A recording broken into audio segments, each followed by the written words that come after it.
para pendengar cerita seram The Haunting Cruise dan PN. Pada malam ini, Brother Fai akan kongsikan pengalaman memburu di hutan. Di sini orang ni dia tak terterakan nama dia. Ceritanya begini ya. Cerita ni dah lama berlaku katanya. Kisah dia macam ni lah. Aku dan kawan aku merupakan pemanah moden dan pemburu tegar. Jadi pada tahun 2000, kami bertiga pergi masuk hutan Lipu Latar Jarum Raup di Pahang ni untuk melepaskan nafsu berburu. Nafsu Lebih kurang 5 jam berjalan. Dari tempat kereta, kami menjumpai jenut. Jenut ni tempat haiwan mendapatkan garam. Jadi kami bertiga terus membina pelantar di atas pokok. Bila pelantar tu selesai, terus kami berehat sambil menunggu binatang pertama kami. Hampir 2 jam juga menunggu. Tiba-tiba, aku dengar bunyi. Bah! Bah! Bah! Hei! Bunyi apa tu? Kawan aku tegur. Budak ni jarang berburu. Belum pun aku sempat menjawab, kawan aku yang seorang lagi meletakkan jari kat mulut dia. Dia bagi isyarat, shh, diam. Jadi bila bunyi tu makin dekat, kawan aku yang tegur bunyi apa tu terpinga-pinga. Tiba-tiba berpuluh-puluh ekor rusa keluar dari hutan. Tapi yang pelik, rusa-rusa tu seolah-olah dijaga sesuatu. Kawan aku yang terpinga-pinga tu, apa lagi, terus angkat busurnya. Nasib baik aku sempat tahan. Aku bisik kat dia, cuba kau tengok kat belakang kawanan rusa tu. Bila dia tengok je, terus menggigil sambil tutup mata. Apa tu? Apa tu? Itulah pengembala hutan, makhluk halus dalam kumpulan jin. Aku pun yang berpuluh kali berjumpa dengan makhluk ni pun terkejut. Ini kan pula kawan aku ni. Yalah kan, dengan perut yang bulat, mata merah, bawa kayu, muka, jangan ceritalah, hodoh muka dia. Pakai cawat je. Memang semua takutlah kalau ilmu tak penuh di dada. Habis, nak buat macam mana ni? Kawan aku yang tengah gigil, dia tanyalah. Tak apa, biarkan aja. Kalau ada rezeki, adalah untuk kita nanti. Lebih kurang 30 minit, barulah kawanan rusa tu berlalu dari situ. Dan tuannya, bila dah berlalu, kawanan rusa tu, 2 ekor kijang masuk dan minum air garam. Aku pun apa lagi, angkat busur, baca bismillah. Zas! Dapatlah seko buat makan malam ni. Tapi kawan aku yang tegur bunyi bah-bah tadi tu masih menggigil ketakutan. Jadi aku ambil keputusan, esok kita balik. Nak balik terus hari dah gelap, bahaya. Jadi tup-tup-tup, pukul 3 pagi giliran aku berjagalah. Jaga punya jaga. Tiba-tiba aku dengar bunyi orang menangis.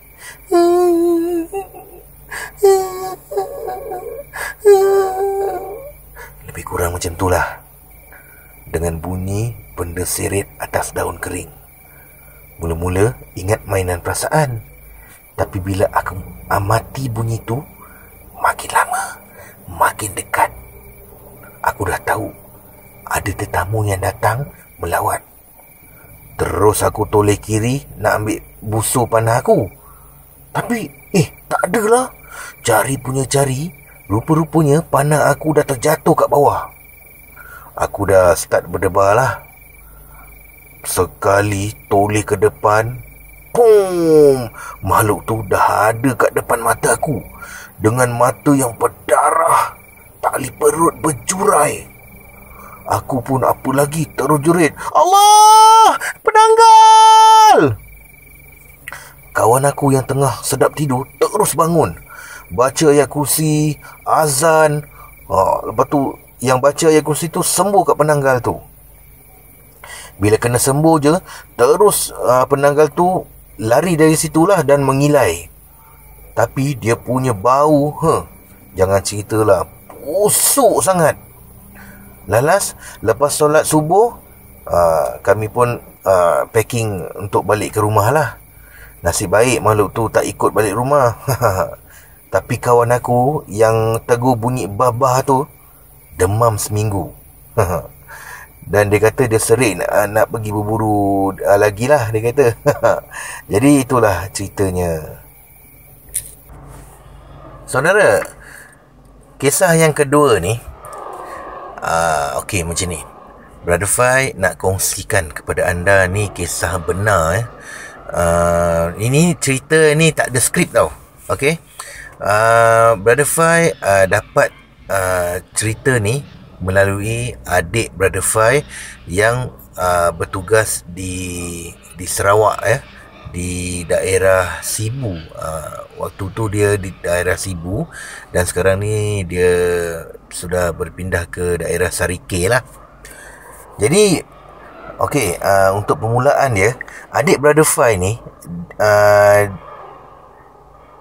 dia bertugas di JPJ Sibu. Okey. Semasa dia di JPJ Sibu tu, okey, dia adalah orang kata dia ni jenis peramah orang dia. So ada seorang apa orang kata pengawal keselamatan tu. Dia suka berborak dengan pengawal keselamatan tu. So pada satu malam tu, adik Brother Fai pulang lewat lah. So tengah buat kerja. Lepas tu masa dia keluar tu, sampai dekat post guard tu, dia jumpa pengawal keselamatan tu kan.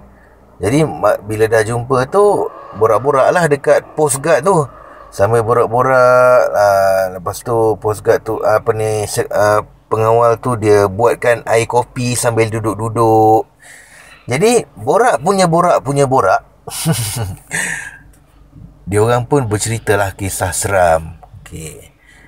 Jadi menurut pengawal keselamatan tu mengatakan pengalaman dia lah bekerja sebelum dia bekerja di sebagai pengawal keselamatan di JPJ Sibu, Sarawak. Dia pernah bekerja dekat satu bangunan pejabat lah. Bangunan pejabat di daerah Sibu juga. Bangunan pejabat tu ada 7 tingkat. Okey. Tapi tingkat yang keempat memang kosong. Faham maksud Brother Fai? Tingkat keempat tu kosong, tak ada satu pun penghuni yang mendiami dekat tingkat 4 pejabat tu. Jadi tiba giliran pengawal keselamatan tu bekerja pada shift malam. Jadi masa dia membuat rondaan tu, masa dia membuat rondaan, bermakna dia terpaksalah masuk ke dalam lift untuk pergi ke tingkat lah, menaiki lift lah. Tapi di lift tu kan, tingkat 4 ni memang orang kata memang dia takkan buka lah. Sebab apa? Memang dekat situ memang tak ada siapa pun, pejabat pun semua bilik semua kosong. Jadi bila kata kalau kata kita tekan tingkat 4 pun, dia akan terus direct ke tingkat 5 lah, macam tu. Jadi nak dijadikan cerita pada malam tu kan, dia ni kononnya masa tu nak orang kata buat clogging dari tingkat ke tingkat. Tingkat 1, tingkat 2, tingkat 3, tingkat 5, tingkat 6, tingkat 7 lah, macam tu. Pada malam kejadian tu, dia tekan lift. Masuk lift, tiba-tiba lift berhenti di tingkat 4. Berhenti di tingkat 4. Okey, cuba bayangkan. Puas dia tekan tingkat yang lain, tingkat 5, tapi lift tu berhenti kat tingkat 4. Tiba-tiba lift tu terbuka tau. Lift tu boleh terbuka. Padahal dah diprogramkan yang lift tu tak boleh terbuka di tingkat 4. Jadi pada malam tu lift tu terbuka di tingkat 4. Dia seorang dalam lift tu. Bila kata lift tu terbuka, suasana dekat dalam office tingkat 4 tu gelap gelita.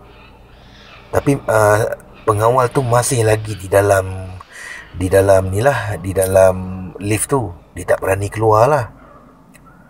Jadi lepas tu dia cuba tutup pintu lift tu, tak boleh. Cuba tutup, tak boleh. Dia tekan, tak boleh juga. Itu yang menakutkan lah. Jadi tiba-tiba dia nampak dekat luar pintu tu kan, mula-mula gelap. Lepas tu tiba-tiba ada macam sama-sama tau, macam bayangan putih, macam bentuk macam perempuan rambut panjang tau, tiba-tiba datang pelan-pelan dekat pintu lift tu. Dia nak tutup dah tak boleh tau. Jadi dia tak tahu nak buat macam mana. Dia pandang membelakangi arah lift tu. Bila dia membelakangi arah lift tu, dia buat tak tahu, dia diam, dia keraskan diri dia berpeluh-peluh ni, menahan ketakutan kan. Terus dia on rokok. Kau bayangkan dalam lift dia on rokok sebab terlampau ketakutan. Jadi bila dah jadi macam tu, dia keraskan diri. Lebih kurang dalam masa 10 minit barulah lift tu tertutup dengan sendiri. So lift tu naik ke atas ke tingkat 5. Cuba bayangkan, kalau kita yang alami situasi macam tu, macam manalah agaknya ya. Jadi itulah perkongsian daripada adik Brother Fai kan. Dia pun dengar cerita tu daripada pengawal keselamatan tempat kerja dia di Sibu dululah. Jadi itulah dia yang Brother Fai boleh ceritakan. Minta maaf lah kalau cerita ni tunggang langgang, sebab apa ni, Brother Fai bercerita ni tanpa skrip tau. Kita akan berjumpa pada esok malam, okay, dalam cerita-cerita yang lain pula. Okay, terima kasih. Bye-bye.